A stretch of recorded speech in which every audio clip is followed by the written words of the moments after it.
দেখতে পাচ্ছেন আমি পশ্চিমবঙ্গ বিজ্ঞান সুধারণের বিজ্ঞানের কার্যকরী সভাপতি স্নেকম্যান নকুল চন্দ্র ঘাটি সুরজিৎ আদকের বাড়ির মধ্যে একটি দুধের খনিজ কেউটে সাপ উদ্ধার করা হয়েছে। আপনারা দেখতে পাচ্ছেন সাপটিকে আমরা বাইরে নিয়ে যাচ্ছি।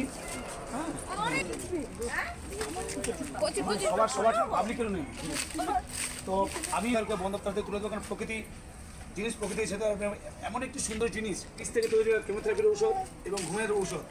আর সাপ আমাদের বন্ধু, সাপ শত্রু নয়, তাই সাপ দেখলে আপনারা মারবেন না, রক্ষা করে এবং এমন একটি মূল্যবান সম্পদ যে যা অতীব সুন্দর দেখতে। 10 টাকা পর লতা বলে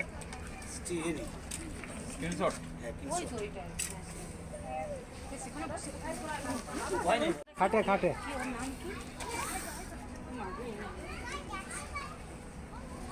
তাহলে কোনো সম্পর্ক নেই, কিন্তু ধরতে পারো তোমরা। 3টে জিনিস তাহলে যে কেউ ধরতে পারো, পরন্তু সাহস, চোখে দৃষ্টার কৌশল, এখানে আর কিচ্ছু নেই।